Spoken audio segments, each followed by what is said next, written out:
There's a place for social change. Because if you don't ever try to change anything, by definition, you will not. I mean, the world isn't just going to change.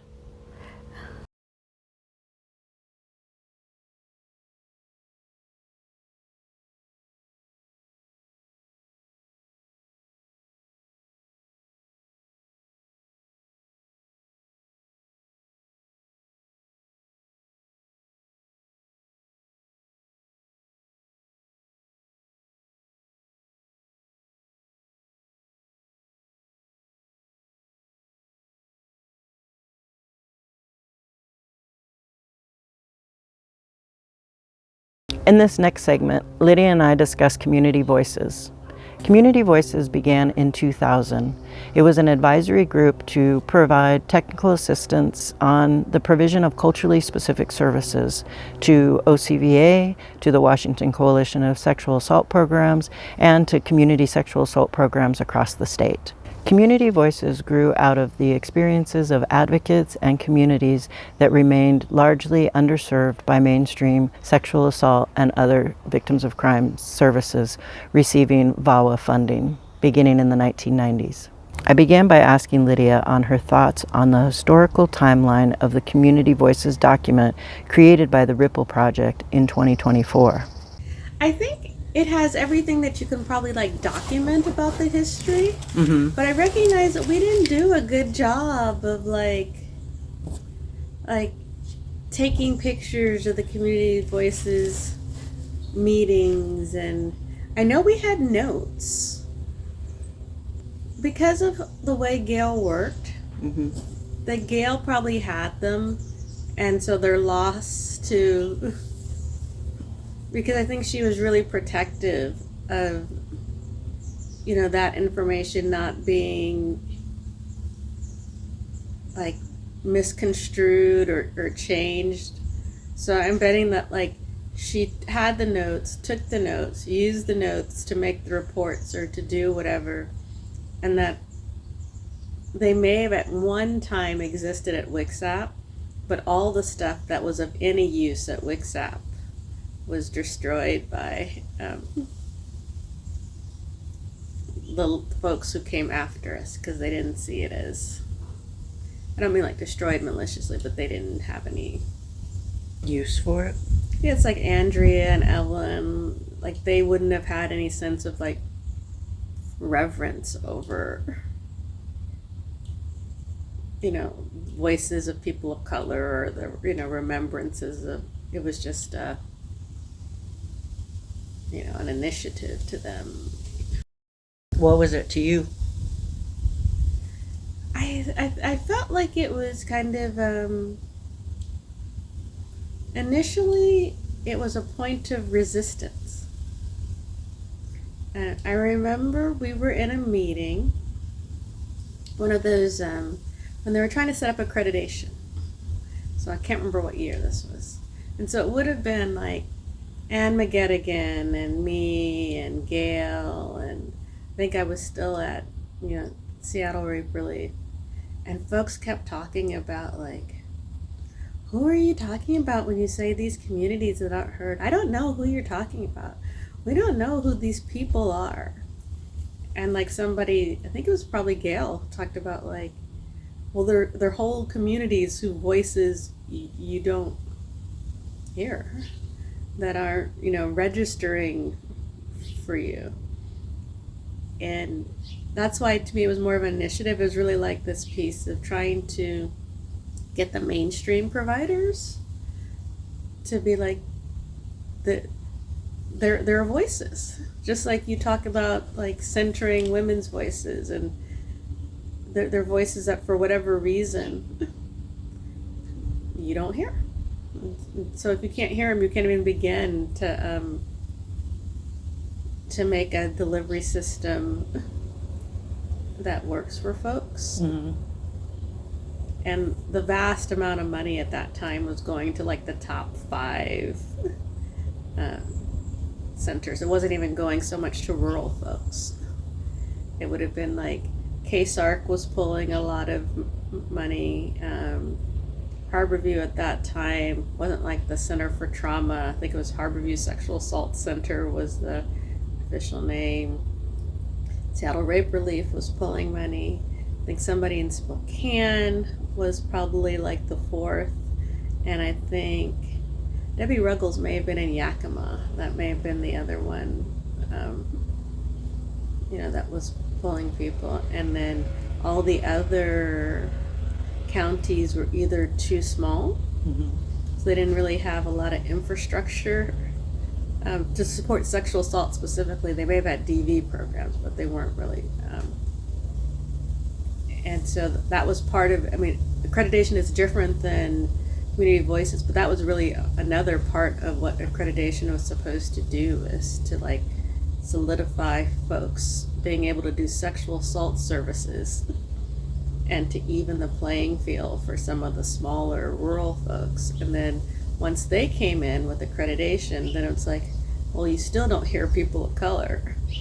You now have, I don't know how many sexual assault centers there are anymore, but you have the big ones, and you probably have like 30 rural ones. And I would guess there still is not significant uptake except in a handful of them in communities of color. Mm-hmm. So You started to, we were talking earlier about community voices, and I asked you what it meant to you, and I think you started by saying it was like I don't know the word you used, but it was like a pushback or... yeah, I don't remember what it were. For me, community voice, there's some things you just have to say. Like, you just have to make plain. You have to make yourself known, if that makes any sense. And for me, community voices was a group of people, or in that case, we were service providers who were working with a group of people who just really got tired of hearing like, we don't exist, we don't see you, they don't show up at our doors, we don't have any people like that in our community. And I was like, what? We're all invisible? Like, it was really just kind of like a statement, like, whether you serve us or not, we exist. So stop saying that we don't exist. Whether you serve us or not, we have opinions about what services are helpful. You can choose to listen or not, but stop saying that we don't exist. Like, I don't know that I expected it to go any further initially than just proving to people like, we do exist, we are here. One of the things, when I talked to Nancy, one of the things that she shared, that Gail had shared with her, was that when Community Voices, when the report was released, that there were several quotes in it, and that there was a lot of disbelief that those were real quotes. Yeah, I got into an argument at an OCVA meeting. I can't remember who it was, but somebody said something to the effect of, where are these quotes from? Who are these shadowy people who are saying these quotes? And Christy was across from me. And I leaned back, because I remember, it's one of, you have moments in meetings where you remember. And it was this white woman. And I said, could you repeat that, please? And she said, who is this shadowy people who are giving? And I go, I said, who are these shadowy people? Can you help me understand your choice of word? Am I a shadow? Is there a color reference? And the whole room just was like completely silent, and she turned, her whole body was red. Not just her face. And she was like, I just meant we don't know who they are. I'm like, and then I think my last statement to her was something like, oh, I think I know what you meant, but I understand your words. and it kind of ruined that meeting. I mean, like the meeting, like you know, like when you have a meeting that's chill, like not chill like cool, but chill like everybody's afraid to speak. Because I was sitting over there with my arms crossed like that, and Christy was across from me. Because we had done like a road show where we went around, you know, to share, and like people are like, no, we're not saying anything in front of Lydia today. Like we're just not saying anything in front of her. I just saw what happened. And so I think we just sat there for a little while, and then, yeah. I think after we may have even ended early. I remember like getting up and walking out, and I like slammed the door behind me. I didn't quite throw a fit, but it was pretty close to throwing a fit, because it was completely coded language. And none of her peers called her on it. None of the other, I mean, quite frankly, none of the white people, well, nobody called her on it. But to me, that was like, if you all are allies, when she started talking about shadowy women in the report, you should have come and got her before I had to go get her. And so I think that's the other reason was it was chill. So people knew that I was angry with her, but I was also angry with each and every one of them who did not interrupt. And she was an ED, because it was one of those meetings, who did not interrupt their peer. Because I was WICSAP staff at that point in time, so we weren't supposed to, we weren't the audience. We weren't supposed to talk.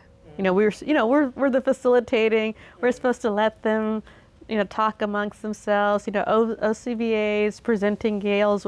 So Gail's in the role of like, presenting, and OCVA staff is in the role of funder. In WICSAP, we're there as the technical assistance providers. We're not actively. Yeah, well, it sounds like you provided some technical assistance that day. Oh yeah, that's what, there are not a lot of meetings, because I've been in a lot of contentious meetings, but that one I will always remember, because it was just so obvious. And we were kind of sitting across from me. I was almost directly across from her. So it was easy for me to maintain eye contact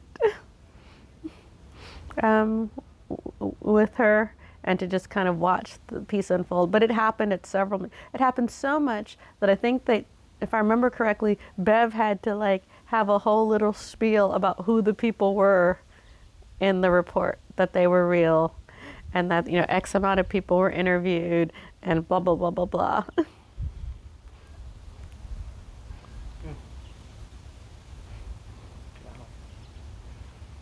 So she had a role to validate the information. Yeah, that Gail hadn't like manufactured it and made up these people and made up these quotes, because how could they possibly be true? Do you know where Bev is now? Bev passed away. Oh, she did. Yeah. Well, everybody that I've talked to has good things to say about her and what an ally she was. Yeah, she wasn't always the softest. well, I remember being afraid of her when I first met her. But she was a good ally. She just wasn't like as much as Gail was like Earth Mother and warm and fuzzy, you didn't get any of that from Beth. What are other examples of what allyship looked like or could look like? I think it really depends on your role, but to me... Well, let's say somebody at the state. Okay. I think often if we're at the state, we have less to lose than our community partners saying the same piece. So I think if I'm being an ally and I'm in my state role, it is for me to call that out, and then to ask, like, oh, is there anybody, from community who wants to further add information, so that I'm taking the brunt of the initial piece, But then I also need to be a true ally, I have to have it not be my voice. I actually have to shift it from my voice to community voice. And so that ally piece is almost like, I want to say, taking the initial hit. You can be an ally by providing the backup data, kind of like, adding validity to something that has been said. You can be an ally. There are many times that I've been in groups working for the state and otherwise when we're making funding decisions, particularly when we're talking around people of color, and I've been the only person of color in the room. And they're talking about like, oh, it's hard to reach populations and how do we? And so I can't count the number of times that even though I am a person of color, in that room I'm actually being an ally. And in that room, what I typically say is like, you do know that I'm the only person of color here, and I'm not actually part of the community. I'm part of you all. And we're making decisions for a whole bunch of community people who have different experiences than me, and they have no access to this room. And I barely have access to this room. And, you know, people are usually like, what do you mean? I'm like, look, there's like 20 of us here. There's 15 of us here. And I'm the only, visible person of color. Because I don't want to assume that there's not somebody else who identifies as a person of color. So I think those are ways that you can be an ally, and you could do the same around LGBTQ issues. Or like if there doesn't appear to be any immigrants, that you owe it to point out to the system that they are making decisions without substantive input from those populations. And so you can't always change it, but you need to go on the record so that when communities say like, this isn't what I needed, the system who made that decision can't fall back on, well, nobody told us that it might not be what you needed. It's like, no, somebody told you that they're not here, so they might not want this. And a lot of times you will not have the power to move the system as an ally, but you do have the power to raise the question in a much safer environment. And so I think fundamentally, it's a power sharing, because I also have experienced personally people who tell me that they're being my ally, but it feels disempowering, because then they go on to speak for me and so it's a nudge and a move. It's like you push the door open and then you move out the way. You don't to me. It's not about you receiving the credit. Like, you're almost a better ally if people never know what you did, as opposed to praising you, up and down for all the times you fought all the battles. Because then when you fight all the battles, you're still demonstrating that the person in that power position is who's powerful enough to fight the battles. If you want the power shift, you actually have to let whoever you were the ally to come into their full power, and you stand either to the side or ideally you stand right behind them. Using that metaphor, if you can't, I'm like kind of that thing of like, I'm right behind you. If they make it through you, I will back you up. And we need to learn, I think state government, federal government, but I haven't worked in federal government, we need to learn more about how it's not as important to always be out in front. It is important to be that line of defense right behind community. As you're talking, I think about like Partners in Prevention and how it was able to access buy-in for funding even though I wasn't homeless. Mm-hmm. It was that we will stand in this position as an organization to hold this space, But everything that we do, we're checking with the community. We're saying, okay, this is what the last group said last week when we talked about this, and what do you guys think about that, and how would you tweak it, or how would you make it better, or what's not working, and that it was always about centering the voices of the community in our action, as opposed to, oh, that's a great idea, thanks. Hey, I got this great idea, right? You know, but instead it was always, this is what the community is saying. I'm just bringing it to the table because you let me in. Yeah, yeah, and I think that's a different role than we're taught to use positional power. Like often I think, you know, if you come to work, like if you become an ED, if you become a, you know, work in government, which by definition has some power, we're often told that the way you move through those circles is by exerting power in that kind of hierarchical way. And I don't necessarily, I mean, there are times that you do need to do that in that role. But I think it's rarer than people assume that you need to do it. Yeah, but.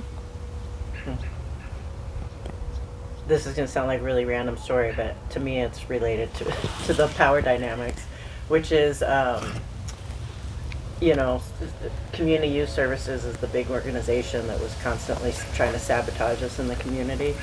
And I had friends that went to work for them over the years, and this, it seemed like this one year, a whole bunch of them had joined their softball team, and they were called the Runaways. And I was just kind of really starting to be really irritated with what I was hearing about their ED towards Pipe. I had heard that he had called me a maverick, and so I looked up the definition, right? And so one of the definitions was an unbranded calf. And so I was like, we should start our own softball team, and our mascot will be an unbranded calf breaking the brand over its knee.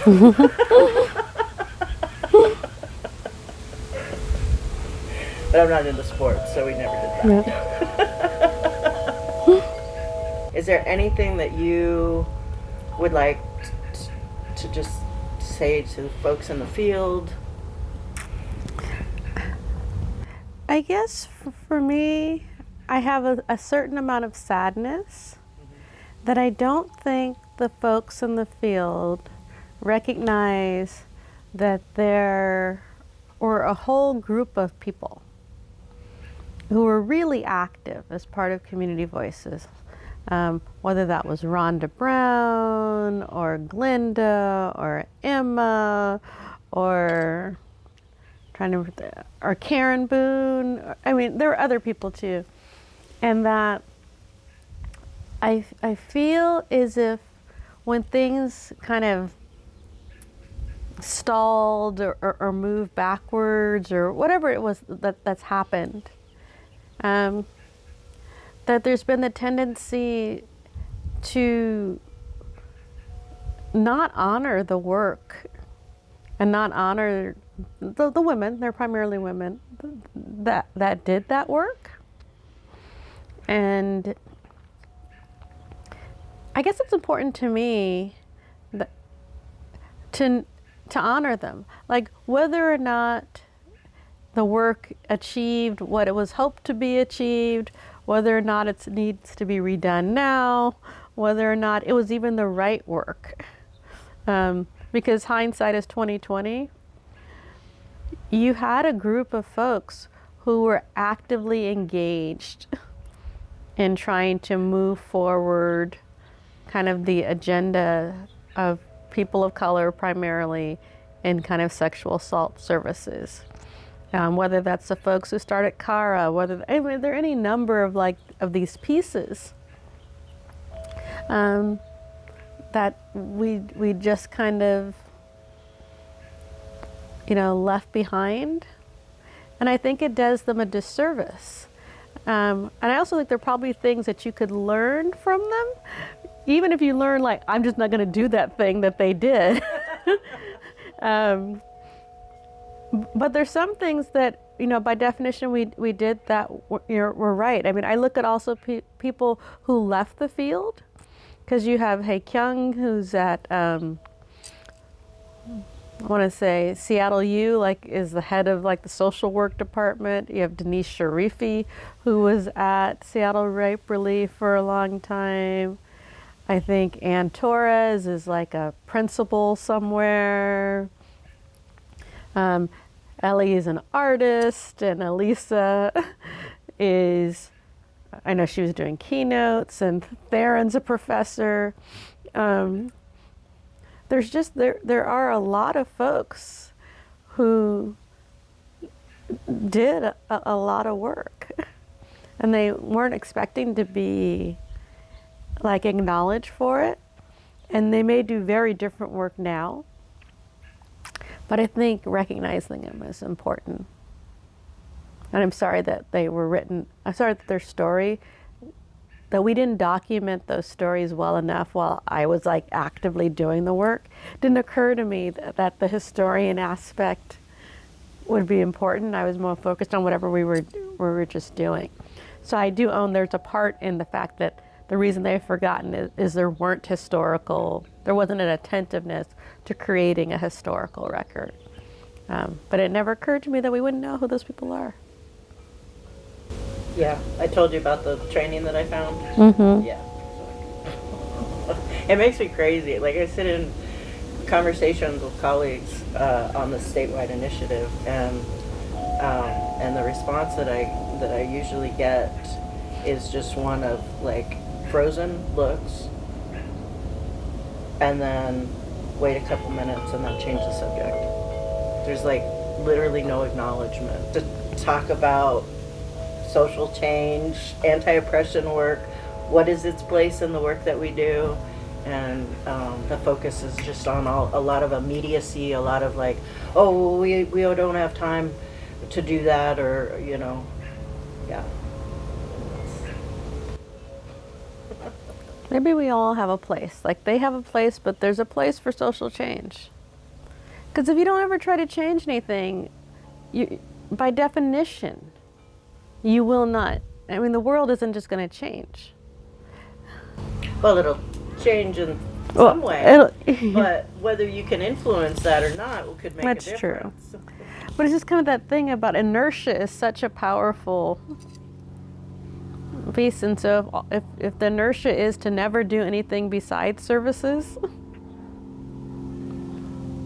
I just don't see prevention efforts or reduction efforts are going to organically be funded. They might grow out of community in a response to the inertia that the systems are, created. And maybe that's not a bad thing. Hadn't really thought about it from that perspective. Unfortunately, in 2009, following the Bush-era recession, the governor of the state of Washington was forced to withdraw funding for all non-essential advisory groups. As a result, the Community Voices Advisory Group became permanently suspended in 2009.